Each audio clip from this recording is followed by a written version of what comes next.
আসসালামু আলাইকুম, সবাইকে স্বাগতম আজকে নতুন ভিডিওতে। তো আজকের ভিডিওতে আমরা আলোচনা করব কেমিস্ট্রির ফার্স্ট পেপারের শিওর শর্ট প্লেলিস্ট, মানে যেটা দেখলে 100% সিকিউ কমন আসবে। তো সেই বিষয়ে প্রথমত আমি বলে রাখি, কেমিস্ট্রির যে লিঙ্কগুলো, ওই ভিডিওর লিঙ্কগুলো আমি ডিসক্রিপশন বক্সে দিয়ে দিব, এখান থেকে চেক করে নিবা। আর আমি এখন জাস্ট ক্লাসগুলোর বিষয়ে বলি। তো কেমিস্ট্রি ফার্স্ট পেপারে চ্যাপ্টারগুলো আছে chapter 2, chapter 3, chapter 4, chapter 5। Chapter 1 short syllabus এবার নাই। চ্যাপ্টার 2 এর জন্য best class CQ one shot হচ্ছে আব্দুর রহমান ভাই, বন্দি পাঠশালায় আব্দুর রহমান ভাই কিছু ক্লাস নিচ্ছে, ওই আব্দুর রহমান ভাইয়ের বন্দি পাঠশালার ক্লাসগুলো। চ্যাপ্টার 5 একটা আছে ভিনেগার প্রোডাকশন, সেটাতে আমি প্রেফার করি শর্টকাট একটা ক্লাস, এটা হচ্ছে দর্পণ একাডেমি আশিক ভাইয়ার ক্লাস। এটা আমি তোমাদের লিঙ্কটা দিয়ে দিব।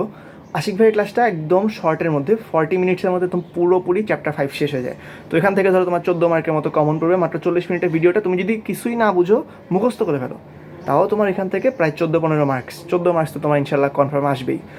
এখন বন্দি পাঠশালায় গেলে তুমি বন্দি পাঠশালার যে চ্যাপ্টার 2 আছে, চ্যাপ্টার 3 আছে, এগুলো ওয়ান শট ক্লাস চমৎকার, দেখলেই তুমি বুঝবা যে সেই রকমের ক্লাস এগুলো, এক্সট্রাঅর্ডিনারি। আর চ্যাপ্টার 4-এর ক্লাসটা এই বছরেরটা এখনও বের হয় নাই। ওই শর্টটার নাম হচ্ছে ক্লাসগুলোর নাম হচ্ছে শিওর শর্ট সিজন 2, যেটা এইচএসসি 24-এর জন্য চলতেছে।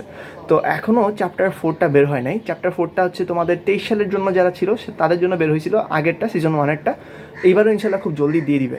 তাহলে একদম স্পষ্ট ভাষায় কথা হচ্ছে, আমাদেরকে যদি কেমিস্ট্রি সিকিউতে 50-তে অ্যাটলিস্ট 40 আপ পাইতে হয়, 43-44 পাইতে হয়, সেক্ষেত্রে আমাদেরকে অবশ্যই বন্দি পাঠশালার প্রথম তিন চ্যাপ্টার শেষ করতে হবে।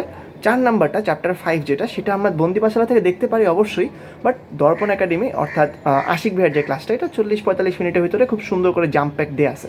তো এইটাই হচ্ছে এই ভিডিও পুরোটা, একদম 100% গাইডলাইন। আর যদি কোনো কোয়েশ্চেন থাকে যে কেমিস্ট্রিতে কীভাবে আগাবা, আমার কাছে মনে হয় কেমিস্ট্রি সাবজেক্টে যে এইটা খুবই ইজি, আর এটাও ইজি, খুব ইজি। আচ্ছা, আরেকটা বিষয়, ওই সিকিউগুলো সলভ করার সময় যে এইসব বই নিয়ে টেস্ট পেপার নিয়ে বসবে, আমি উদ্ভাসে ভর্তি হয়েছি, তো উদ্ভাস থেকে আমাকে এটা দিছে, তুমি যে কোনোটা নিতে পারো। পাঞ্জেরি আছে, লেকচার আছে, অক্ষরপত্র আছে, অনেকগুলো বই আছে, তোমার যেটা ভালো লাগে সেটা নিয়ে বসবা।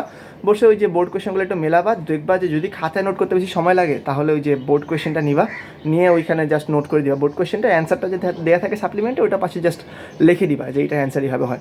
তো এরকম করলে মোটামুটি ইনশাল্লাহ প্রিপারেশন হয়ে যাবে। জাস্ট দেখো, বেশি হলে তোমার 2 দিন লাগবে, 2 দিনও তোমার লাগবে না।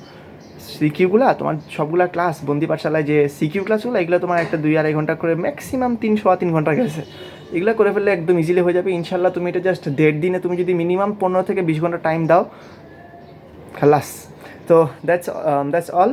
আর আমিও এবার এইচএসসি পরীক্ষার্থী 24-এর, তো আমিও একটু ভয়ে আসি, একটু প্রেশারে আসি, তবে ইনশাল্লাহ ভালো হবে, ইনশাল্লাহ সবার এক্সাম ভালো হবে ইনশাল্লাহ। চেষ্টা করতে হবে স্মার্ট ওয়েতে, smart work not hard work, এভাবে করলে ইনশাল্লাহ সাকসেস পাওয়া সম্ভব। ঠিক আছে, দ্যাটস অল ফর টুডে। কমেন্টে জানাবা কোনো কোয়েশ্চেন থাকলে। আসসালামু আলাইকুম, বাই বাই।